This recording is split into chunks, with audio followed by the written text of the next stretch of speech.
네, 여러분 안녕하십니까? 선거가 5개월 앞으로 다가오면서 부정선거에 대한 걱정이 많으시죠?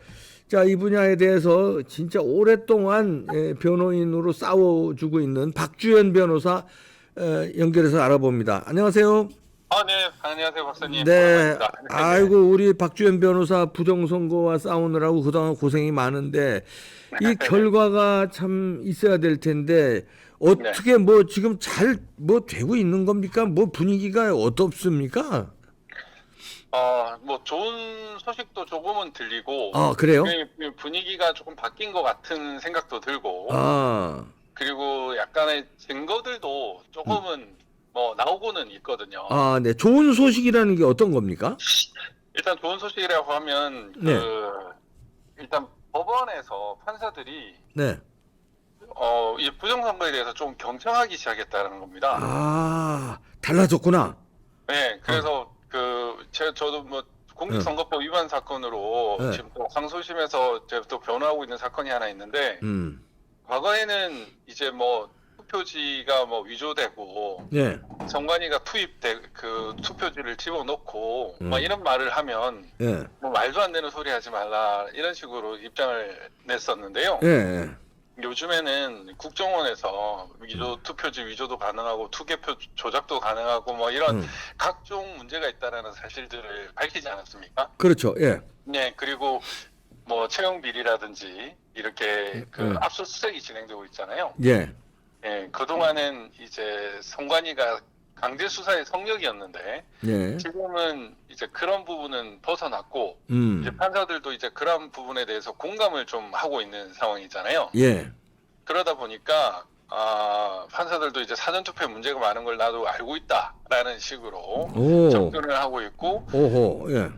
제가 또 얼마 전에 재판에서 이제 선거인 수보다 인구수보다 많은 투표지도 나옵니다라고 얘기를 했거든요. 예, 뭐 그러니까 판사 뭐래요?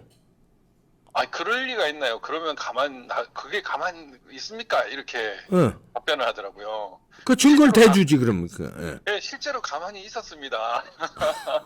나 미치겠다 진짜. 네, 예, 그래가지고 제가 고발을 뭐 20건 넘게 했었는데 예, 그냥 고발인 조사도 안 하고 그걸 다 덮었습니다. 예, 문재인 정권의 검찰이 그랬습니다. 막 이렇게 얘기를 하니까 예, 이제 판사들도 이제 문재인 정권의 이제 수사기관이 어떤 짓을 했는지는 예, 어느 정도 공감하는 바가 있으니까 어, 그런 부분에 대해서도 이제는 과거처럼 예, 이제 뭐 어떤 지방의 카드라가 아니라 음, 어떤 공식적인 의견 이런 식으로 받아들이고 예, 이게 조금씩 이제 진상 규명을 해 나가려고 하는 그런 스탠스를 좀 전환하는 그런 음, 느낌을 제가 받았고요. 예, 지금 말씀드리다 보니까 또 하나 딱 아주 중요한 부분이 하나 생각났는데 네, 뭐요? 그 소방서 있지 않습니까? 예, 소방서가 왜? 뭐 이거는 소방관에 제가 제보를 받았었는데 네, 이 부정선거가 이 소방관하고 연결이 돼 있다는 거예요. 그건 또 무슨 소리예요? 그러니까 우리가 보면은 부정선거 4.15 부정선거 이후에 수많은 물류 창고에 불이 나지 않습니까? 예, 그렇죠. 네, 엄청나게 많이 불이 났었어요. 그때 그게 저 그냥 물류창고에 투표지 보관하는 물류창고에 불이 많이 났었어요. 예, 그렇죠. 네, 알아요. 예, 그런 물류 창고에 불이 났는데 한 소방관이 이런 얘기를 하더라고요. 뭐라고요? 소방관들은 화재 현장을 가장 먼저 가고 음, 그 관련해서 이제 녹취나 이런 거를 접할 수도 있기 때문에 이 부정선거와 관련된 증거를 확보하고 있는 소방관이 있을 수 있다. 그렇지. 네, 그런 얘기를 해서 제가 그거를 그냥 가볍게 여길 만한 건 아니라는 생각이 들었거든요. 네, 그래서 이제 부정선거가 이제 범죄 모의 단계가 있고, 음, 뭐 각종 제품을 준비하는 단계가 있고, 또 실제로 실행하는 단계가 있지만, 또 마지막에는 증거인멸 단계가 있지 않습니까? 그렇죠. 그 증거인멸 단계와 관련해서는, 어, 이게 소방서하고도 관련이 있구나, 어, 라는 그런 얘기를 들었는데, 저는 뭐 이것도 충분하게 살펴볼 필요가 있다. 그러네요. 예, 4.15 총선 전에는 사실은 그 부정선거가 일어날 것이라는 예상을 한 사람이 그렇게 많지는 않지 않았습니까? 네, 그런데 이제 그 2024년 총선에는 부정선거가 명백히 일어날 거라고 지금 예상하는 사람이 너무 많죠. 그렇죠. 예. 예, 그리고 그 각종 부정선거의 그 단계나 이 방법들을 좀 많은 사람들이 숙지를 하고 있습니다. 예. 그래서 사실 정부 기관이나 뭐 국민의힘의 그 공정선거 특위나 이런데 지금 자료를 많이 넘기고 있어요. 예.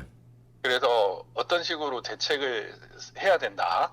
뭐 이런 얘기를 했고, 또 얼마 전에는 이제 그 자유변호사협회 그 변호사들과 또 전 대한변협협회장인 그 김현 회장을 비롯한 54명이 예. 공정선거를 위한 제도 개선을 하라라는 그런 성명서도 발표한 바가 있거든요. 예. 예, 그런 데에서는 이제 선거인 명부가 사실은 사전 투표는 선거인 명부가 없지 않습니까? 예.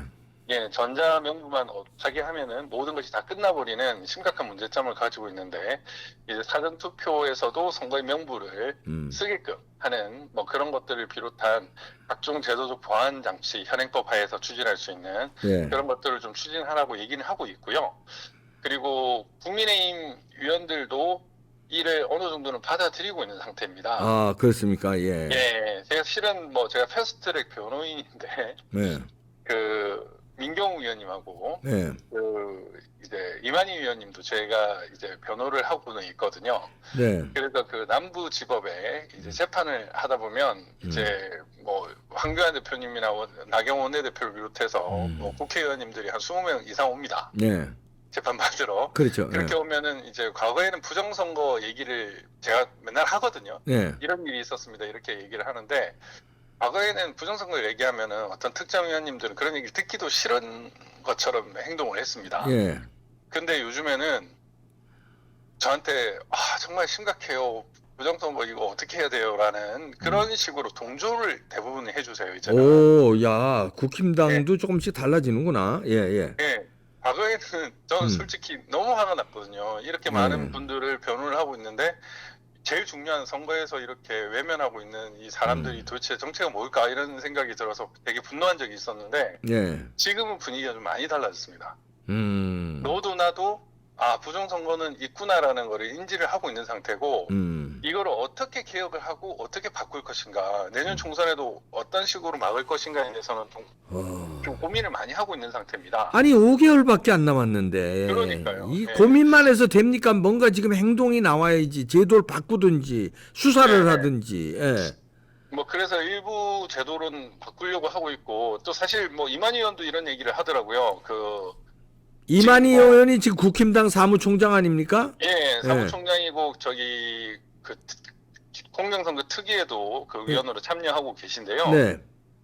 그분이 뭐 예를 들면 선관위가 사실상 하겠다라고 얘기하고 있지 않습니까? 그거는 수검표죠. 수검표 그냥 잠깐. 그렇죠. 예. 그러면서 이제 전자개표기를 먼저 통과하고 뭐 그런 식으로 사실상 수개표하겠다 이런 뭐 엉터리 말을 하고 있는데, 예. 거기에 대해서 그건 말이 안 된다라고 얘기를 하더라고요. 직접 본인이. 이만희 의원이. 예. 그러니까 그런 문제점을 알고는 있네, 이만희 의원 확실히. 예, 사실은 제가 세 달 전에 네. 이만희 의원이랑 한 3시간 정도 미팅을 했었어요. 네. 예, 부정선거 관련된 미팅을 했었고, 그때는 사실 이만희 의원이 이 부정선거와 관련된 부분을 어느 정도 체크를 한 상태였습니다. 예. 그래가지고 제가 얘기를 하고 그런 거를 공감을 하면서도 그 당시에는 어떻게 얘기를 하셨냐면, 네. 내가 이런 거를 말을 하면 사람들이 좀 이상하게 바라보는 게 문제다. 그래서 선뜻 말하기가 좀 어렵다라고 얘기를 했는데, 예. 요즘에는 입장이 완전 바뀌었잖아요. 국회에서도 좀 행안위에서도 그 발언하는 걸 들어보셨겠지만, 예. 뭐 엄청나게 꾸짖지 않았습니까? 예. 예, 그러니까 그런 분위기는 완전히 바뀌었는데, 이제 본인 확인기나 지금 그 있지 않습니까? 그 명부 조작. 네. 이런 부분까지 사실은 살펴봐야 되거든요. 그렇죠. 예. 네, 지금 뭐 어제도 전산망 장애가 있었고 지난주에도 전산망 장애가 있었는데, 네. 저는 이게 그냥 뭐 단순한 전산 장애가 아니라 그렇지. 내년 총선을 위한 부정선거 준비 행위라고 생각을 하거든요. 저도 그렇게 생각합니다. 네. 예. 근데 아마 행안부의 이상민 장관도 네. 이거를 캐치를 하고 있을 겁니다. 이제. 아하. 예, 그래서 이런 부분이 사실 이제 미리 이제 예방 주사를 맞았다라고 보일 수도 있고 그런 면에서 접근을 하면 네. 아마 뭐 내년 총선에서 뭐 4.15 총선처럼 완전 허무하게 그 기회를 놓치는 그런 일은 없지 않을까 이런 생각도 듭니다. 아, 그러네요. 네. 그 이만희 의원한테 우리가 기대를 많이 했잖아요. 사무총장이 되면. 예, 예. 이분이 그 민경욱 저 대표하고도 친분이 있고 부정선거에 대해서 우리 박주현 변호사도 뭐 브리핑을 네. 했고 민경욱 네. 대표도 브리핑을 했고 그래서 잘 안단 말이에요. 그래서 네. 사무총장이 되면 이게 좀 국힘당에서 뭔가 좀 제대로 나오겠구나 우리 기대했는데 지금까지는 좀 뭔가 액션을 안 취해요. 그래서 좀 답답한데 선거는 이제 코앞으로 다가왔고 그러면 이대로 선거를 치르게 되는 겁니까? 이게 참 이대로 선거를 치르면 안 되고요. 아니 무조건 지는 거지 이렇게 되면. 네. 네. 그리고 선관위 인사를 빨리 해야 됩니다. 아 선관위 인사. 예, 왜냐하면 중앙선관위 인사가 지금은 아직까지 바뀌지 않았어요. 제가 이제 그 공직선거법 위반 사건을 변호하면서 되게 알게 된 충격적인 사실이 뭐냐면 선거 때마다 중앙선관위 직원들이 파견을 갑니다. 어디를 파견 가요? 각 그 선관위에. 그렇지, 각 선관위에 맞아. 각 예, 시도 선관위에. 예. 네, 그 지역 선관위 선관위, 가서 개표 결과를 담당을 해요. 예. 그래서 잘못 투입된 투표지나 이런 것들을 살펴보더라고요. 예. 그 사람이 그 최종적으로 담당하는 경우가 많았습니다. 예. 이게 뭐냐면은 6.1 지방선거에서 일산 고양 지역에 그 개표 상황표에서 한 1000표 이상, 500표 이상 차이가 나는 것들이 상당히 많았거든요. 예. 근데 중앙선관위에서 파견 나온 직원이 총 차이 나는 투표수가 몇 개라고 표시를 했냐면 18개라고 표시를 했습니다. 허허. 그래서 저 너무 충격을 받았는데, 그러니까 이게 그 중앙선관위에서 개별 선관위로 이게 파견 나가는 직원이 주로 중앙선관위고, 중앙선관위 오더를 받은 직원들이 나가고 있거든요. 네. 그래서 김용빈 지금 사무총장이, 네. 김필곤 상임위원도 마찬가지지만, 어쨌든 뭐 현 정부에서 만약에 임명된 사람이고 선거 개혁의 의지가 그 분명히 있다고 하면은 현재 지금 그 전 박찬진 사무총장 때의 선관위 인사를 대거 바꿀 필요가 있습니다. 네. 그렇지 않으면은 이 내년 총선도 강서구청장 선거와 마찬가지로 그 심각한 부정선거 시비도 있을 뿐만 아니라 대패할 우려도 있거든요. 네.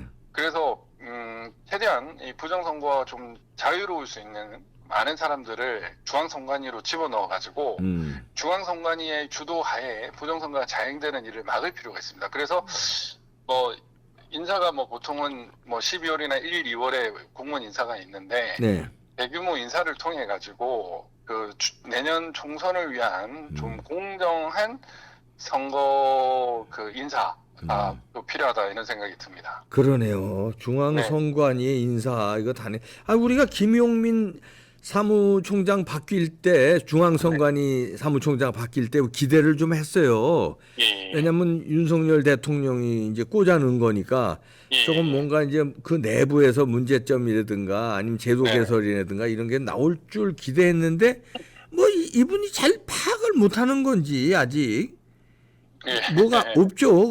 그래서 좀 답답했는데. 네네네네. 이제는 그러니까 뭐 일부 제가 들은 바에 따르면 뭐 QR 코드를 바꿔라 라는 이런 의견을 뭐 누군가가 전달을 했다고 합니다. 아, 그렇지. 그래서 김용빈 사무총장이 이제 그렇겠다라고 얘기를 했는데 그 선관위에 들어가서 바꾸자 이렇게 했더니 밑에 직원들이 안 됩니다라고 얘기를 했대요. 그 사람이 수상하네. 그래서 다시 피드백을 안 된다고 합니다. 이런 식으로 했다는 거예요. 에이, 참 뭐 이게 전에 들어온 거라 뭐 명백하게 맞는지는 모르겠으나 이게 사실 판사 출신들이 단점이 이 제도가 있으면 그걸 가만 놔두려고 하는 그런 성향이 있지 않습니까?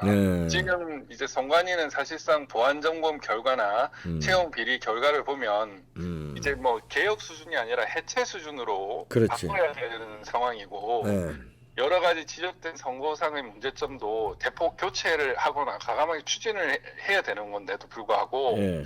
밑에 직원들이 뭐 이거는 안 됩니다 이렇게 얘기를 하면 예. 그래도 바꿔라라고 얘기를 할 수 있는 그런 네. 과감성도 필요하다고 생각을 하거든요. 그렇죠. 예. 예, 근데 그런 부분이 좀 아쉽고 예. 그리고 이제 뭐 이런 식으로 우리 이봉규 박사님 TV에서 또 얘기를 하면 만약에 그분이 좀 지각이 있고 의지가 네. 있다고 하면 이제 선관위의 그 각종 선거 제도상의 문제도 바꿀 것이고 네. 그리고 중요한 지금 현재 중앙선관위의 인사들을 그 대폭 교체를 함으로써 내년 부정선거를 위한 그 선관위 구성이 아니라 공정선거를 위한 선관위 구성으로 바꿀 수도 있다고 생각을 합니다. 네, 아, 고맙습니다. 박주현 변호사 그동안에 몇 년 동안 진짜 불철주야 고생하는데 이런 그 고생이 헛되지 않게 좀 제도라도 좀 제대로 수개표와 사전선거 없애는 제도라도 바꾸든가 아니면 부정선거 한 가담자를 밝혀내든가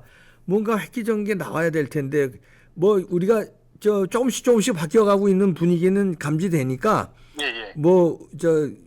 긴장의 끈 놓지 않고 좀 예. 계속 애써 주십시오. 예, 임계점에 이제 도달하기 시작하면 네. 그 순간은 뭐 그냥 바로 넘쳐버릴 거니까. 그렇죠. 예. 그때까지 조금만 참으면 될 것 같아요. 네, 알겠습니다. 네, 파이팅입니다. 네, 고맙습니다. 박주현 네, 변호사였습니다. 네, 박주현 변호사였습니다.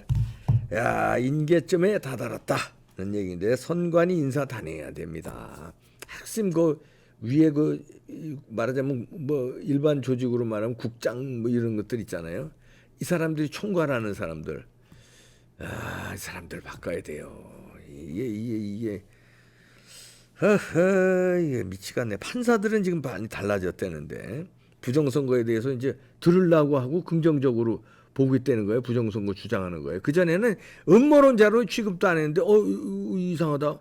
그렇죠. 그거 근데 왜 여태 조사가 안 이루어진 거예요? 이런 식으로 반문을 한다는 거니까 국힘당 의원들도 이제 바뀌고 있대요. 그동안 뭐 했어? 진짜 5달이야 5달. 지금 나 미치겠네 진짜. 이만희 의원 잘 알고 계시잖아요. 사무총장님. 꾸물꾸물대다가 끝납니다. 시간이 없어요. 우리가 왜 이렇게 우리 정치인들도 아니고 우리 금배지가 달린 것도 아닌데 왜 그러죠? 이 나라가 부정선거로 가짜들이 국회의원 달고 설치면 되겠습니까? 그래서 국민들이 이러는 건데 부탁드립니다. 많은 진전이 이루어지고 있네요. 인계점에 다다랐다는 얘기입니다. 마치겠습니다.